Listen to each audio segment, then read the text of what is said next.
Assalamualaikum warahmatullahi wabarakatuh. Selamat pagi. Saya harap kabar kalian baik semua ya. Saya harap kalian sehat semua di sini. Oke, baik. Di pertemuan kedua ini kita akan mempelajari tentang yaitu yang namanya kebutuhan manusia. Setelah minggu kemarin kan kita sudah belajar tentang apa itu kelangkaan, ya kan? Penyebab kelangkaan dan cara menanggulangi kelangkaan. Oke, sekarang coba kalian lihat dua gambar itu. Di situ kan ada gambar makanan sama orang belanja. Nah, coba bedakan mana yang kebutuhan, mana yang keinginan. Nah, setelah kalian membedakan mana barang yang kebutuhan, mana yang termasuk barang keinginan. Nah, gunanya apa kita membedakan tersebut? Agar alat pemenuhan yang kita miliki dapat mencukupi kebutuhan kita. Maka sebaiknya kita buat yang namanya skala prioritas kebutuhan. Skala prioritas kebutuhan ini tujuannya untuk apa? Yaitu untuk dijadikan alat alat mengukur di mana kebutuhan kita itu sampai mana sudah kita katakan cukup. Jangan sampai pemasukan yang kita dapat itu lebih kecil daripada pengeluaran kita. Nah, biasanya skala prioritas itu kita lakukan yaitu dengan membuat daftar dan ranking kebutuhan. Contoh untuk kebutuhan bulan ini apa saja ya? Dan kebutuhan untuk bulan ini yang paling urgent nih, yang paling penting untuk dibeli dan didahulukan itu yang mana? Seperti itu. Nah, kebutuhan sendiri diartikan yaitu keinginan terhadap suatu barang atau jasa yang menuntut adanya pemenuhan. Apabila tidak terpenuhi, maka akan mempengaruhi kehidupan. Nah, di minggu kemarin kan sudah saya jelaskan nih, jika seseorang itu ingin hidupnya sejahtera, makmur, berarti otomatis apa? Kehidupannya atau kebutuhan dalam hidupnya itu harus dapat terpenuhi dengan baik. Lalu, dalam memenuhi kebutuhan kita dengan baik, ya kan? Di sini kan kalian semua itu kepingin nih kebutuhannya itu tercukupi dan teratur. Maka di sini dikelompokkan menurut intensitasnya atau tingkatannya, yaitu di mana seseorang itu harus memenuhi kebutuhannya itu menurut intensitas atau tingkatannya. Yang pertama ada kebutuhan primer, ya kan? Di mana kebutuhan primer itu termasuk sandang, pangan, papan, yang biasa kalian kenal dengan baju, makanan, dan rumah. Dan yang kedua di sini ada kebutuhan sekunder. Berarti kebutuhan sekunder itu kebutuhan yang dipenuhi setelah kebutuhan primer, iya kan? Di sini kebutuhan sekunder itu seperti televisi, almari, arloji, radio. Pokoknya penunjang-penunjang kebutuhan primer. Dan selanjutnya ada kebutuhan tersier. Kebutuhan tersier itu adalah kebutuhan di mana yaitu termasuk dalam kebutuhan mewah. Dan kebutuhan ini itu tidak wajib untuk dipenuhi karena termasuk barang mewah kan ya. Jadi jika tidak terpenuhi itu tidak masalah. Jika kalian punya materi lebih atau uang lebih, kalian boleh untuk memenuhi kebutuhan tersier ini. Selanjutnya di sini ada macam-macam kebutuhan. Nah, macam-macam kebutuhan ini dibagi menjadi beberapa. Yang pertama nih, ada kebutuhan menurut sifatnya. Kebutuhan menurut sifatnya yaitu dibagi menjadi dua. Nah, yaitu yang pertama ada jasmani dan yang kedua ada rohani. Kalau jasmani itu berarti berhubungan dengan fisik raga kalian, ya kan? Berarti badan kalian. Ibaratnya kalau handphone itu hardware-nya, fisiknya, ya kan? Berarti apa? Ya satu, kesehatan, ya kan? Makanan, olahraga, istirahat, itu untuk jasmani. Dan yang kedua ada rohani, berarti apa? Kalau rohani itu Jiwa kalian ibarat kalau handphone tadi itu softwarenya atau aplikasinya. Nah, kebutuhan rohani itu yang diperlukan apa? Yaitu di sini ada menonton TV, ya kan? Membaca buku, rekreasi, agama, ya kan? Kalian kan pasti kalau ini nih, kalau ada sesuatu yang ragu atau keraguan dalam hati, pasti kalian akan berdoa kepada Tuhan kalian. Setelah itu ada menurut waktu penggunaannya, berarti kebutuhan sekarang dan kebutuhan masa yang akan datang. Nah, untuk kebutuhan sekarang itu berarti kebutuhan yang kalian butuhkan untuk saat ini juga. Contoh kalau kalian mau berangkat sekolah, ya kan? Kalian mau berangkat sekolah berarti kebutuhan yang sekarang kalian ingin penuhi apa? Berarti sepatu, tas, ya kan? Ataupun kendaraan. Nah, kebutuhan sekarang itu intinya tuh yang kalian butuhkan untuk sekarang atau langsung bisa kalian pakai. Beda lagi dengan kebutuhan yang masa akan datang. Contohnya apa? Menabung, ya kan? Menabung itu kita gunakan untuk rencana jangka panjang atau asuransi, ya kan? Itu berarti kebutuhan yang kita gunakan untuk di masa depan, tidak digunakan untuk saat ini juga. Selanjutnya ada kebutuhan menurut subjek. Nah, subjek ini berarti ada individu dan kelompok. Kalau individu ya berarti perorangan, kebutuhan kalian sendiri, ya kan? Kalian sendiri kan per individu nih, kebutuhan apa saja yang kalian butuhkan. Beda dengan kebutuhan kelompok. Kalau kebutuhan kelompok itu berarti kebutuhan yang digunakan untuk bersama. Contoh nih, sekolah. Ya kan, sekolah kan dibutuhkan banyak kelompok, banyak orang. Lalu rumah sakit, halte bis, terminal, bandara. Nah, itu namanya kebutuhan kelompok. Selanjutnya ada faktor yang mempengaruhi. Berarti di sini faktor-faktor yang mempengaruhi seseorang dalam memenuhi kebutuhan atau memerlukan kebutuhan itu. Jadi yang pertama ada jenis kelamin, ya kan? Jenis kelamin berarti di sini pasti laki-laki sama perempuan beda kebutuhannya dalam sehari-hari juga. Yang kedua ada tingkat pendidikan, berarti tingkat pendidikan itu misal nih anak SD, SMP sama SMA, kebutuhannya kan pasti berbeda nih. Ya kan, kebutuhan entah akan buku, entah akan uang saku, dan kebutuhan untuk bergaul di dalam jenjang atau teman jenjang sekolahnya. Selanjutnya ada lingkungan tempat tinggal, berarti di mana seseorang itu tinggal itu pasti akan menambah kebutuhannya atau daya konsumtifnya. Contoh nih, orang di desa pinggiran sama perkotaan, pasti kebutuhannya sangat beda kan ya.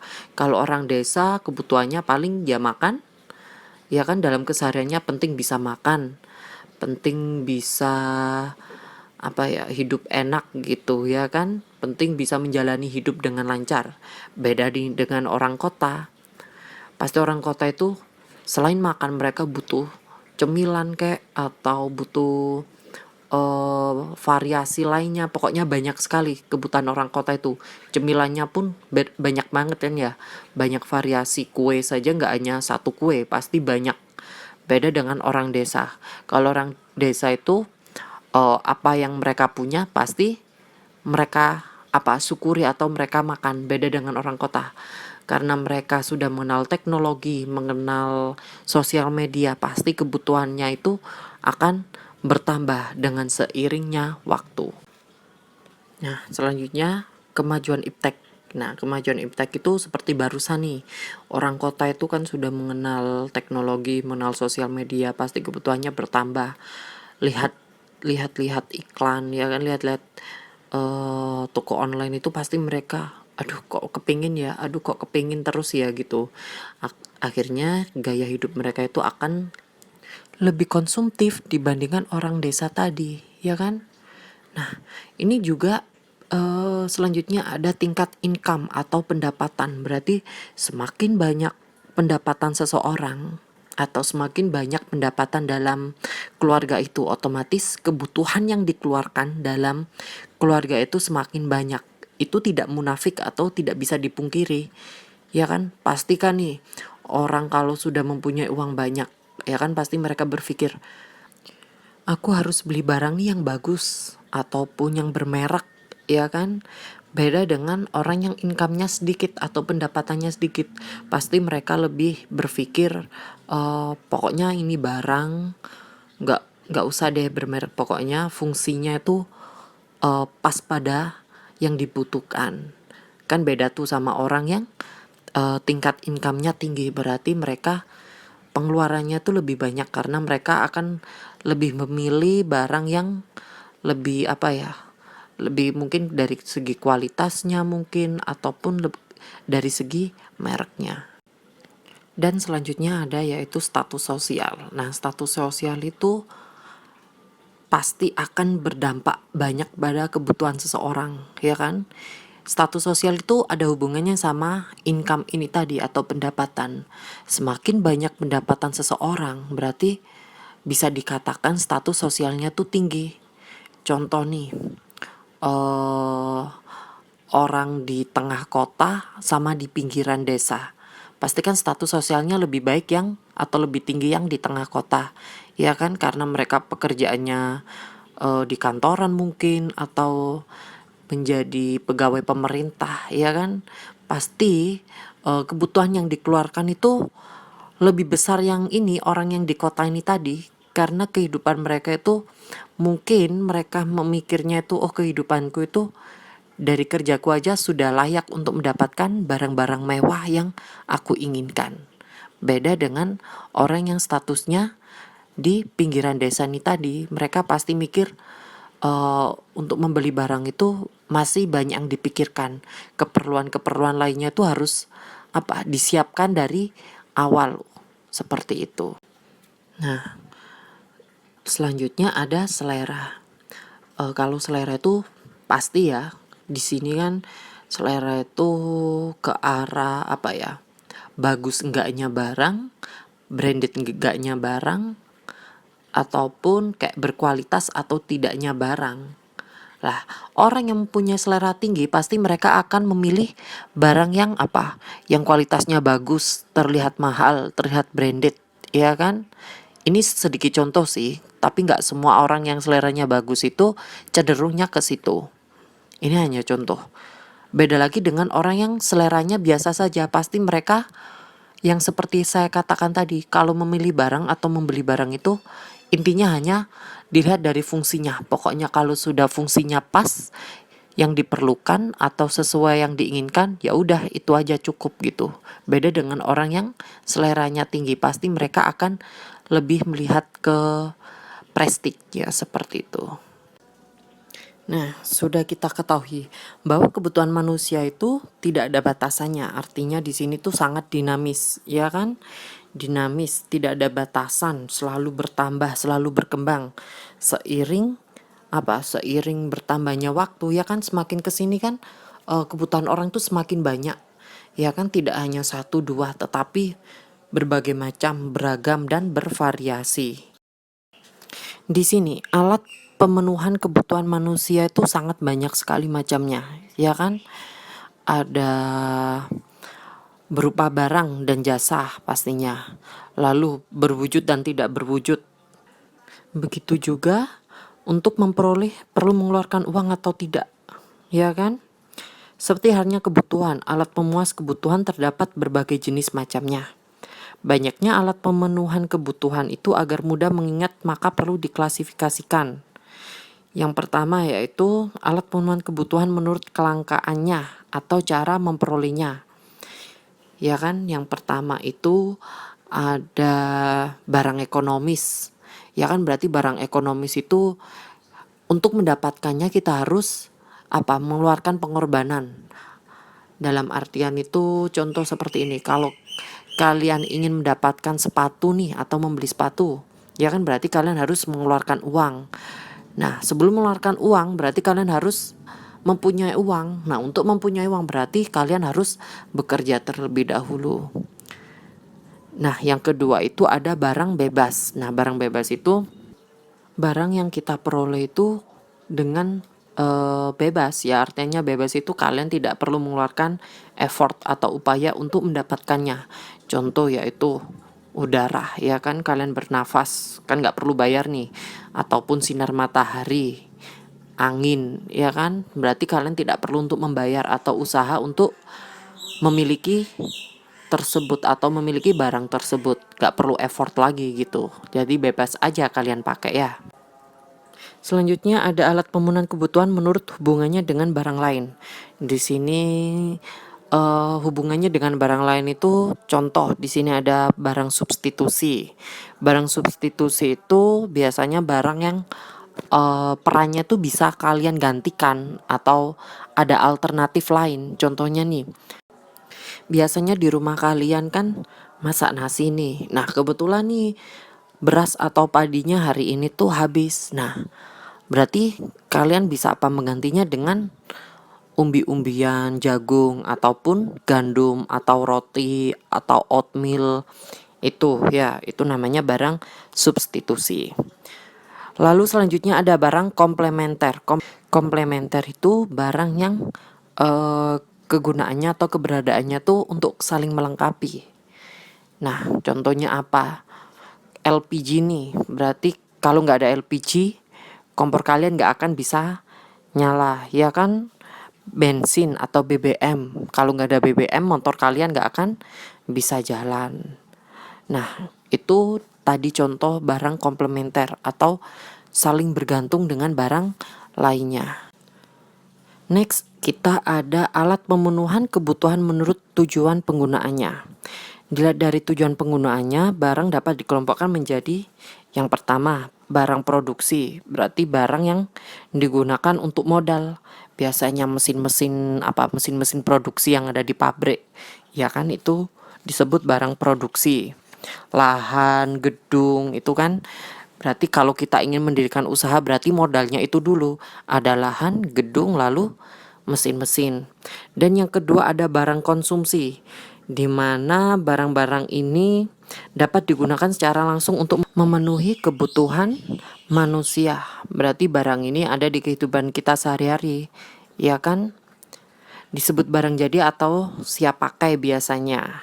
Nah, barang konsumsi itu biasanya barang yang tidak usah diolah lagi, berarti kalian kalau mendapatkan itu bisa langsung kalian pakai. Contoh buku tulis, sepatu, tas, ya kan, itu termasuk barang konsumsi atau barang jadi siap pakai. Selanjutnya ada alat pemenuhan kebutuhan menurut proses pembuatannya.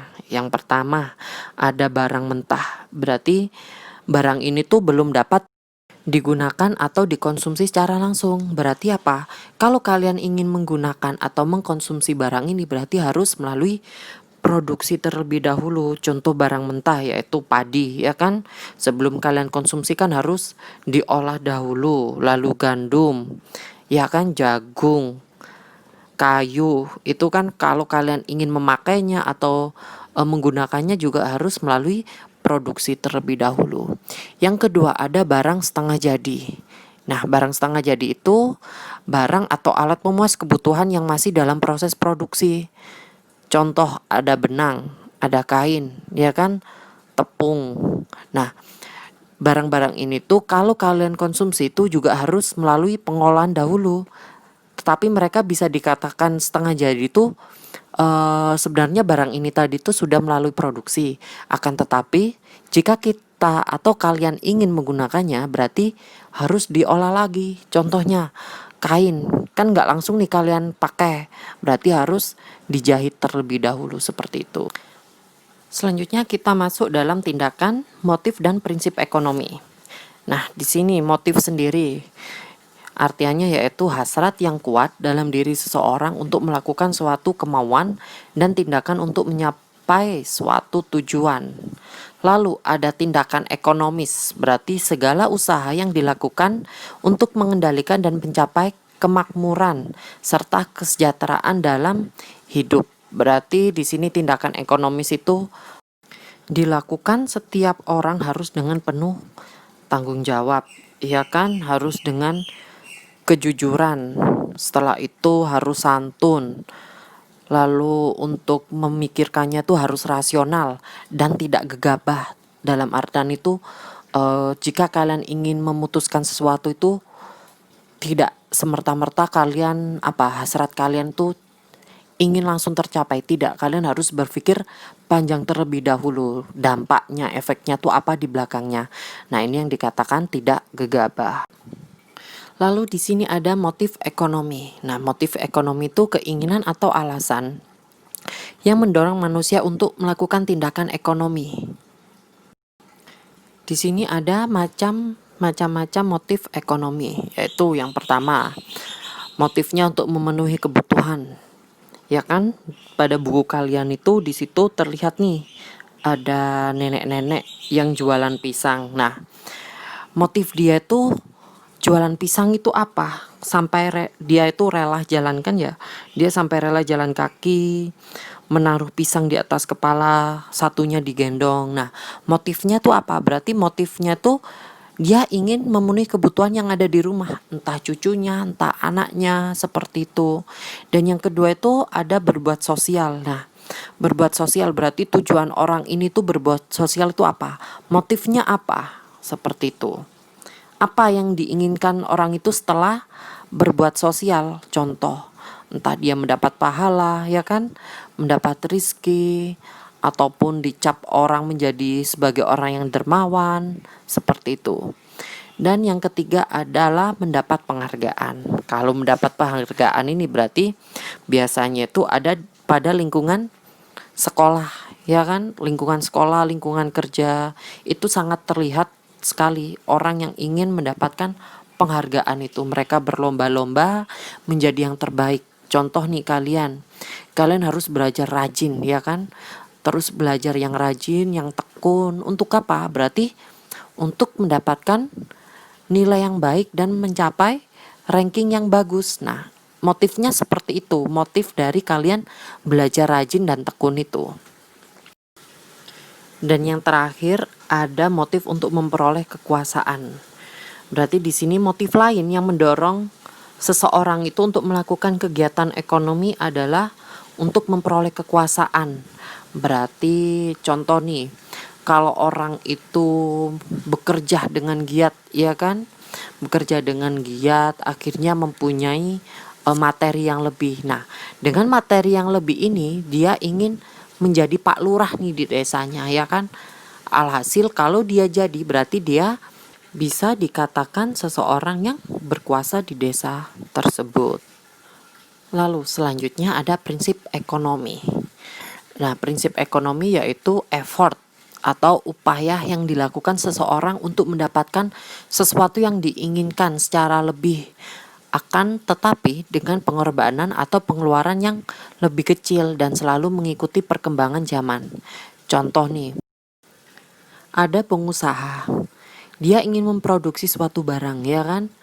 Berarti jika dia ingin mendapatkan yang mendapat laba atau keuntungan banyak, otomatis modal yang dikeluarkan harus lebih sedikit daripada penjualannya. Berarti nanti yang didapat adalah labanya, selisih dari modal dan hasil penjualan. Nah, prinsip ekonomi sendiri yaitu dibedakan dalam prinsip ekonomi di kegiatan produksi, ya kan, bagaimana dia menekan modal produksi itu lebih sedikit agar mendapatkan keuntungan yang banyak.